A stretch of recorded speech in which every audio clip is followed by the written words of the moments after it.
At 1 minute before 1 o'clock this morning, the switchboard at the Capitol received a phone call. A man's voice said a bomb would go off in the building in half an hour. At 1:30 in the morning, it did, in a small, unmarked restroom on the ground floor of the Senate side, next to a barber shop and near several small offices, including one committee hearing room. For a report on the first serious damage to the nation's foremost structure since the British burned it in 1814, here is ABC congressional correspondent Bob Clark. There was alarm for a time that other bombs might still be hidden inside the Capitol. Police used dogs specially trained to sniff out explosives in a painstaking search both inside and outside the building.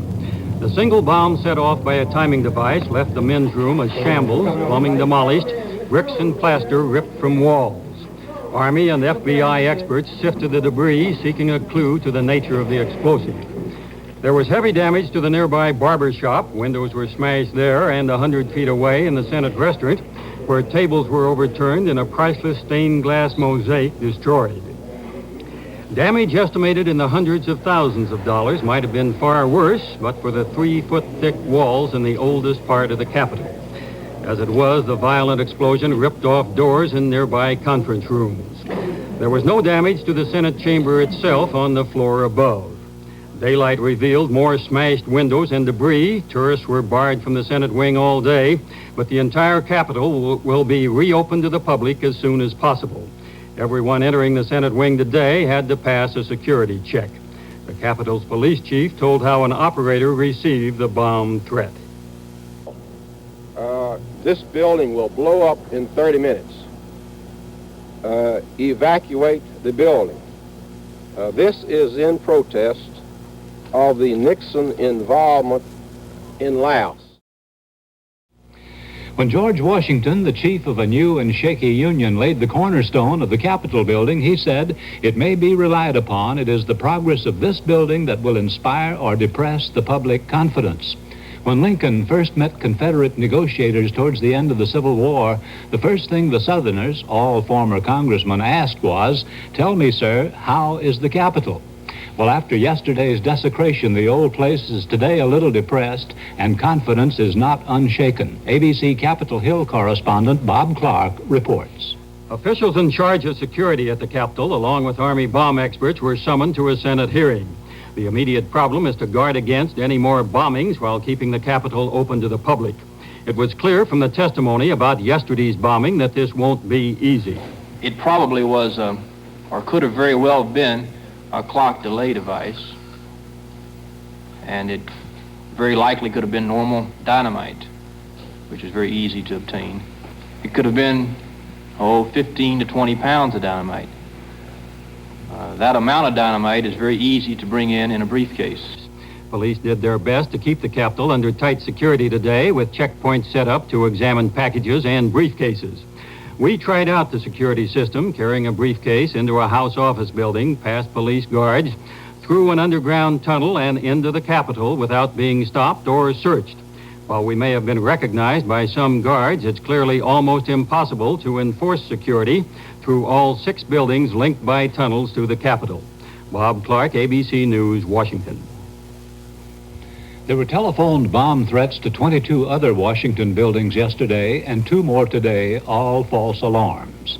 Credit for the Capitol bombing was claimed in a letter received by the Associated Press today, signed by the Weather Underground and postmarked Elizabeth, New Jersey. Nevertheless, Attorney General Mitchell said today there is no evidence of a conspiracy, just a lot of people getting in on an act. Ho Chi Minh's birthday was also marked in Washington.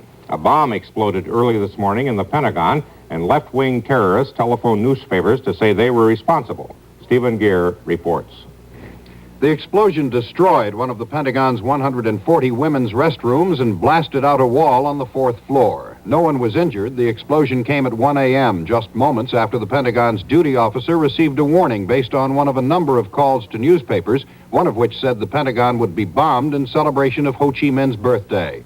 Rumors of other bombs plagued officials during the day, but sweeps of the building turned up nothing. Speaking for the Pentagon was an Air Force officer called to duty early this morning. No one was hurt, fortunately, but I'd like to point out that only through good fortune that the people who work in the Pentagon at night were not seriously hurt or killed. There are quite a few people working right down the hall from where the explosion took place who could have very easily have been in that area at the time. They had no warning at all and could have been seriously hurt or killed by this irresponsible act. Water from pipes ruptured in the blast seeped down to floors below the restroom, interrupting operation of an Air Force computer bank for several hours, soaking office furniture and equipment, and shutting down some stores operated as concessions in the concourse. So far, there's no monetary estimate of the damage. Much of the Pentagon is a public area with visitors and tourists roaming through the halls, but security was tighter today than yesterday.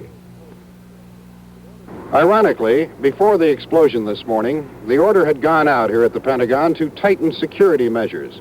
Because of anti-war demonstrations scheduled for this weekend in Washington and plans to block access to the Pentagon on Monday, packages were to be inspected beginning at 7 o'clock this morning. That's 6 hours after the explosion. Stephen Gear, ABC News, at the Pentagon. People calling themselves members of the Weather Underground last night planted bombs in federal office buildings in Washington and Oakland, California. The group, apparently an offshoot of the old radical Weathermen of the 1960s, claimed the bombs were set to protest American support for South Vietnam and Cambodia. We have reports, first from ABC's Ted Koppel at the State Department. There are very few positive things to say about planting an explosive in a government building, but as an attention-getting device, it's hard to argue with the effectiveness of that bomb that went off in a third-floor washroom here at the State Department early this morning. About 20 offices, all of them empty at the time, were damaged, a few of them by the explosion itself, most of them by water leaking out of ruptured pipes. State Department spokesman Robert Anderson read a prepared statement in behalf of Secretary Kissinger. All of us, including Secretary Kissinger, are relieved that no one was killed or injured by this totally senseless act. At midday, the Associated Press got a phone call from a man saying he was with the Weather Underground and that bombs would explode at the Departments of Interior and Agriculture and the Smithsonian before the day was out. Some 4,500 workers at the Interior Department were eating lunch when they were told to evacuate immediately. Most went home for the day, others stayed to watch.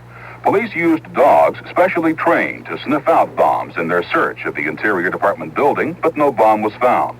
At the Smithsonian, security was increased, people were watched, but there was no evacuation. Again, tightened security, but no evacuation at the Department of Agriculture. During a search, someone found a suspicious package, but it turned out to be some old bottles of wine. David Garcia, ABC News, Washington. That other bomb threat was a dramatic one at a military induction center in Oakland, California today. We get details from newsman David Louie of station KGO-TV in San Francisco. Police cordoned off 6 blocks around the downtown Oakland induction center after the news media received telephone bomb threats. When no bomb went off after an all-night vigil, a dog trained to detect explosives led a search party into the building. The dog failed to find the bomb, but a federal agent did in the Navy's 7th floor offices. A Navy demolition crew rushed in. The device was found above a panel in the false ceiling inside a black suitcase. With daylight came scores of spectators held behind police lines. As tense minutes turned into hours, the black suitcase bomb was pulled from the side door at the end of a rope. The demolition team, black-suited and shielded, approached the bomb with a lead pellet blanket and detonating devices.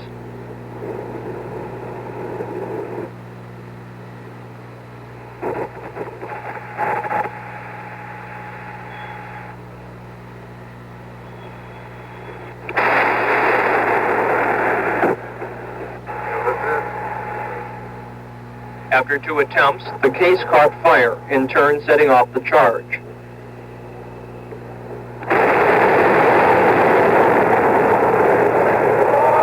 With the bomb still ticking, officials said they had no choice but to blow it up in the street. In view of the fact that it was ticking and that it was apparently that volatile, any more jarring might have done it, and so we figured there wasn't that much that would have done that damage in the center of the street like that. But you can imagine in a contained room, if it were contained, that large an explosive device would have probably blown at least the corner of that building and probably most of that floor out.